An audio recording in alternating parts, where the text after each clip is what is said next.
Great to have you on. Thanks for taking the time, man. I've been having a lot of fun on this platform. You know, we're getting, coaches sharing, and it's incredible. And what are your guys as a team, your expectations around the tournament?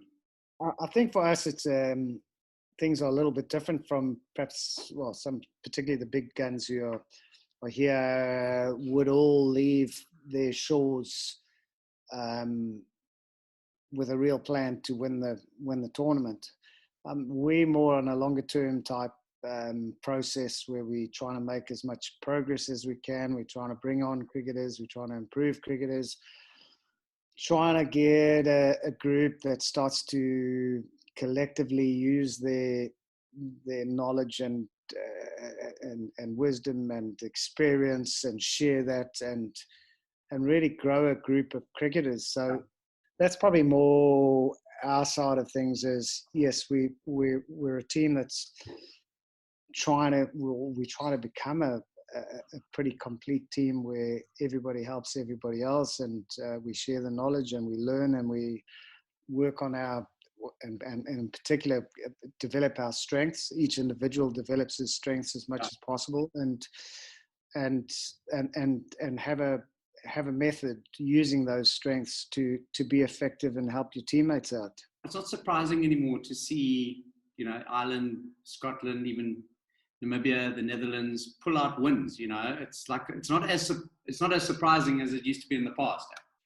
We have had a few opportunities to play against good teams, which always helps. Yeah. I think in Ireland's situation, it's quite challenging at the moment, because for a long time we had county cricket and loads of players, Boyd Rankin, Ed Joyce, the Bryans, Balbirnie, Sterling, Gary Wolf. I mean, we probably had 10 of the 11 were playing county cricket. So they're getting good training, they're getting good coaching, and they're getting a lot of tough matches. We now suddenly don't have that. So it's quite a lot of hard work, but yes, we'd probably get a bit more international cricket, and playing against good opposition always helps. And we've got a group of guys who are trying to learn, and so hopefully we're going in the right direction, and hopefully we can beat a few of the. We have in the last year and a half, we have beaten a couple of the big teams. Yeah. We need to. If we really feel that we're at the top table, we need to do it more often, though. For you guys to have a good outing, every team's got their kind of strengths and things that when it works well, you see that more than anything else. For you, if you guys have a really good outing against a good team, what would you see in the team that's worked really well? I think in T20 cricket, we know just how important the start is always, whether you're batting or bowling, and we know how important the end is. So if we're batting, to know that we've got off to a good start and capitalized well on the power play, and then still make sure that we can go into the end part of the innings with weapons ready to go. Yeah. Then I think that's kind of our mix. That's the kind of way we try and play it. And some of the bigger teams that are so pretty privileged to have so much talent can probably just go guns blazing right from the start. But we probably need a little bit of a period where we just set it up for the onslaught at the end. So if we get that right and have some wickets in hand at the end, that's great. Bowling wise, geez, so much of it is about hitting your lengths really well up front and hopefully taking some wickets, and then the death skills are for every T20 side is that.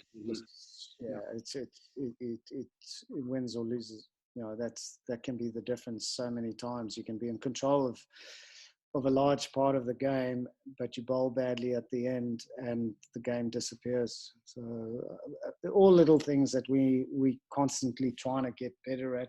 Yeah. But I think everybody in the group knows that there's a lot of work to be done. It's amazing, isn't it, how this kind of T20 cricket, how a game can change in 6 balls, can't it? It's incredible. Sometimes even in 1 ball it can change. You think if you get down to the wire and you almost think, well, geez, they're not going to get 15 off the last over, and then the first ball goes for 6.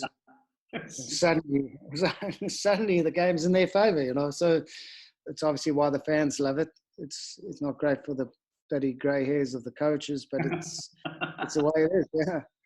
And 40, your priority now, just leading into the tournament, your priority from a coaching perspective, what are you doing with the guys? Okay, I suppose just when we arrived, I mean, the first thing was we were in quarantine, but the important thing is we're coming out of as everybody knows, a pretty cold climate, and so to adapt to the heat was a big thing. So we try to get fitness equipment and stuff on each player's balcony and get them out in the heat of the day and try and get them active so that when we did start training, it wasn't going to be such a shock to the system. I think it still was a pretty big shock to the system, but that was probably number one aim, was to try and make sure that we're ready for action from the temperature side of things. After that, like I said, is to try and get guys or collectively for guys to start working together and make good decisions on and off the field. Yeah. Share information off the field, know when to train hard, know when to perhaps take it easy, know where to put your emphasis in terms of your training day. So what am I really going to try and get out of the day? Yeah. So a lot of it's been more, like I said earlier, it's more the longer term thing of growing a team and a team that can work together and help each other, and hopefully if we get all of that in place, we'll see some good results. But it hasn't been a sort of specific, like we've got to go out and practice smashing sixes off every ball, or yeah, it obviously those kind of things are important, but I'm a big believer in every player playing his game and using his strengths and identifying his strengths. So that's where I talk about the making good decisions, is don't go and try and use somebody else's strength when you've never even practiced it, or you're not very good at it. Yeah. Use your strength. There's no frills and bells. It's just trying to get the basics done. Yeah. And playing to your guys' strengths, which I think is what sounds like what you focused on. I mean, the captain coach relationship always an important one, especially in the shorter formats. I mean, there's a lot of information flowing around how to play, your analysis against the opposition, and then obviously the captain kind of goes out and needs to try and make it happen. You've got a good relationship with Andy, and is he quite studious and curious that way? Yeah, I mean, he's been outstanding. Still a partnership growing. I think it's growing rapidly, and it's from the start, it's been good. But you know, it's a bit like probably an opening batting partnership where you get to know, almost without your partner saying anything to you, you kind of know, okay, this is my time. I need to dip in here, or I need to say something. Or it's his time to say something. I think all of that's developed really nicely. We just do naturally. We right from the time when I started with Ireland, and he was just one of the sort of younger guys coming through. We always got on pretty well and communicated well. I think the important thing is that he does have great respect from all in the group.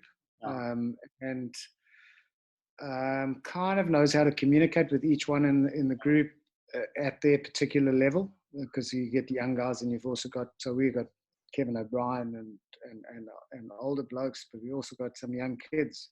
Yeah. So as a captain, you've got to probably adapt your style a little bit to each individual when you communicate, and as does a coach, which I think we both have a pretty good understanding of. He's got an immense passion for Irish cricket and wanting them to do well, and he's also had a great guy to sort of share ideas with in William Porterfield, who was captain for many years.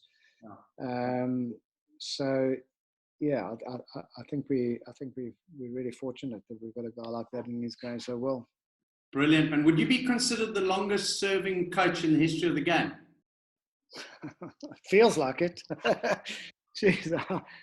Some nights when I go to bed, yeah, definitely. Gary, I really don't know. I mean, I've just been so blessed and privileged to have been involved in cricket. Yeah. In whatever capacity. I really don't mind. I coached South Africa, and then I coached an under-11 team. You know, I mean, I just love being involved. But yeah, now I can't do, and probably my style of coaching has had to change a little bit. You know, that I was more just get my hands dirty and work ethic and sweat like hell and that kind of thing. Whereas now it's a little different. I've learned that things are, well, I can't keep going at that sort of pace. Yeah. Along the way, it's been an exciting opportunity to learn a lot about the game, and the game is changing so much, and I'm still learning. And sometimes I think that I'm way behind or way off the pace in some of my thoughts, and then you sort of learn a bit more, and then you up with it. So yeah, it's been a long journey, but it's been a great journey. But it's certainly had its extreme highs and its extreme lows along the way. Yeah. Like I find coaching a little bit inverted, where we take on the biggest jobs at the beginning of our careers or early on in our careers. Think of when I started and what I've learned since those days. Geez, I mean, you just realize just how little you knew back in those days. But I think work ethic always helped. You know, that was, and for any coach. I think the two things that I've always held on to is, and I believe the psychologists and that will agree, is that it's not so much how much you know, but it's how much you care. If you really care and show the player that you care, they will want to work with you and they will want to do well for you. And I suppose hand in hand with that is the work ethic thing, because if you're putting in the massive hard yards, they know you care. Yeah. But if they think, if for one moment they think that you don't actually care or you don't want them to do well, then it's game over. Good man, and good luck in the tournament. 40, we'll be watching. Huh? Thank you very much. Look forward to chatting again.